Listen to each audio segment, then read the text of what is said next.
మీరు ఇప్పుడే సుమా గారు భారతదేశం గర్వించదగ్గ ప్రొడ్యూసర్స్ అన్నారు. మేము ఎంత పెద్ద సినిమాలు తీసినా కానీ మేము ఇండస్ట్రీకి వచ్చినప్పటి నుంచి it's always a dream to do a film with Pawan Kalyan garu. And today is a very important and big day for అస్.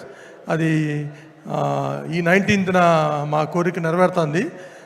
దానికి మాకు ఫుల్గా సపోర్ట్ చేసి ఆయన డిప్యూటీ సీఎంగా ఉండి అయినా కానీ ఎవ్రీ డే అక్కడ మీటింగ్స్ ఉన్నా వెళ్ళి మళ్ళీ నైట్ వచ్చి అట్లా 40 days కంటిన్యూస్గా చేసి మాకు ఈ సినిమా చేసి పెట్టిన పవన్ కళ్యాణ్ గారికి చాలా చాలా థ్యాంక్స్ అండి. అండ్ ఆయన డిప్యూటీ సీఎం అయిన తర్వాత ఆయన కలిసినప్పుడు మా కన్సర్న్స్ ఉన్నాయి, ఎట్లా చేస్తారు ఈయన షూటింగ్ స్టార్ట్ చేస్తే చేయగలరా అని. మా మైండ్లో ఉన్నది ఆయనకు తెలిసినట్టు నేను అడగకుండానే ఆయన ఏమండి మీకు కంటిన్యూస్గా నేను 3 months డేట్స్ ఇచ్చి మీ మూవీ కంప్లీట్ చేస్తాను అని హామీ ఇచ్చి ధైర్యం ఇచ్చి అట్లాగే చేసి పెట్టారు. చాలా థ్యాంక్స్ అండి. And I always want Harishankar గారు టు డైరెక్ట్ దిస్ ఫిలిం. నేను పవన్ కళ్యాణ్ గారు సినిమా అనుకున్న కాడి నుంచి I always want my director should be Harishankar గారు. అండ్ థ్యాంక్ యూ హరీష్ గారు. Definitely Gabbar Singh will repeat and this will be much bigger than Gabbar Singh. And thank entire cast and crew, heroines Srilila, Rasi Khanna, Anand Sai garu, Parthipan garu, DOP, and music director Devi garu and Thaman garu, everyone who worked so hard for this film. And March 19th theatres lo tappakunda chudandi. Idi pakka Pawan Kalyan garu complete entertainer. It will be a joy feed for everyone. Thank you. Thank you Naveen garu. Ravi garu, please. అందరికీ నమస్కారం అండి. ఇక్కడ విచ్చేసిన మా power star Pawan Kalyan గారి fans అందరికీ ప్రత్యేక నమస్కారాలండి.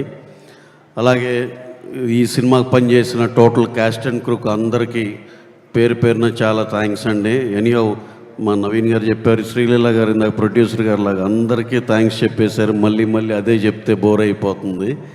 సో ఇక్కడ ప్రత్యేకంగా చెప్పుకోవాల్సింది మా హరిశంకర్ గారు ఒకటి. ఆయన ఈ సినిమా కోసం డ్రీమ్ చేసి మళ్ళీ ఆ గబ్బర్ సింగ్ డేస్ మళ్ళీ దాన్ని రీక్రియేట్ చేసేదానికి ఎంత కష్టపడ్డారో వెరీ వెరీ ఈ సినిమా చూసినాక మీకు అర్థమవుతుందండి ఆయన పడిన కష్టం అంతా. ఫిజికల్గా ప్రాక్టికల్గా మేము చూసాం. సినిమా చూసి రెస్ట్ ఆఫ్ ద అభిమానులు అందరూ చాలా మీరు దాంట్లో చూస్తారు. ఆ కంటెంట్ చూసినాక మీకు అనిపిస్తుంది ఎంత బాగా చేశారని. అలాగే ఇంకా టూ లాంగ్ కాకుండా స్పీచ్ పవన్ కళ్యాణ్ గారు sir very very very thanks అండి. మీరు ఈ సినిమా మాకు ఎంతో మెమరబుల్ సినిమా మాకు చేసినందుకు చాలా చాలా థ్యాంక్స్ సార్.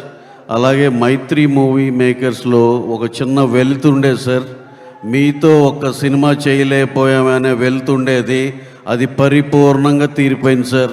ఇలాంటి మేము సినిమా చూసి ఎంతో బాగా వచ్చిందన్న కాన్ఫిడెన్స్తో చాలా చాలా హ్యాపీగా ఉన్నాం సార్. ఆ వెలితే ఏదైందో completeness for Mythri movie makers వచ్చింది sir. Thank you very much sir. అలాగే ఈ సందర్భంగా సార్ గురించి ఆయన పడిన కష్టం గురించి ఒక మాట చెప్పాలి.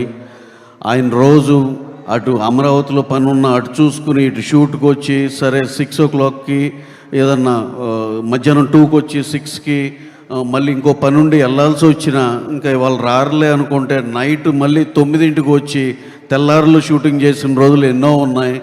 అంత ముందల దాకా అనుకునేవాళ్ళం మేము ఇన్ని సినిమాలు చేస్తున్నాం ఎంత కష్టపడుతున్నాం అని. ఆయన కష్టం చూసినాక మా అన్నీ నథింగ్. ఆయన హీ సంథింగ్ ఎల్స్.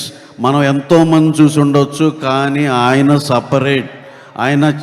ఆయన కష్టపడటంలో కానీ ఆయన దృక్పథం మనుషుల గురించి ఆయన ఆలోచించేది కానీ మా అందరికి చెప్పేదే కానీ నిజంగా సార్ ఈ సందర్భంగా మీతో చాలా కలిసినప్పుడు షూటింగ్ లైట్లో మీరు ఇచ్చిన ఇన్స్పిరేషన్తో అది ఏంటో చెప్పకూడదు కానీ ఈ మధ్యలో నాకు నేను పర్సనల్గా ఒక 10-20 మందికి ఈజీగా చాలా మంచి హెల్ప్ చేశాను సార్. అది చెప్పకూడదు కానీ మీతో ఎవరు ట్రావెల్ చేసినా కంపల్సరీ ఆ ఇన్స్పిరేషన్ నలుగురికి ఉపయోగపడాలి అనే పాయింట్ అయితే డెఫినెట్గా అందరూ అది గ్రాస్ప్ చేస్తారు సార్. అది చాలా చాలా positive energy for the society. Thank you very much sir. ఏదో మీ గురించే చెప్పాలనే పాయింట్ కాదు. Coming to our film Ustaad Bhagat Singh, ఇది బెస్ట్. ఈ మధ్యకాలంలో నేను చూసిన సూపర్ డూపర్ కమర్షియల్ సినిమా అండి. ఇలా బిగిన్ అయ్యి అలా అయ్యేదాకా హిలేరియస్గా ఎంటర్టైన్ చేస్తూనే ఉంటుంది మిమ్మల్ని. మాకు బాగా నచ్చిందండి. అదే మీకు కూడా అంత బాగా నచ్చుద్దని మనస్ఫూర్తిగా కోరుకుంటున్నాను. ఫైనల్గా తీర్పు కానీ జడ్జిమెంట్ మీదే. మా అందరికీ ఎంతో హ్యాపీగా ఉండేటట్టు మీరు తీర్పిస్తారని మనస్ఫూర్తిగా కోరుకుంటూ సెలవు తీసుకున్నాను. Thank you very much. Thank you one and all.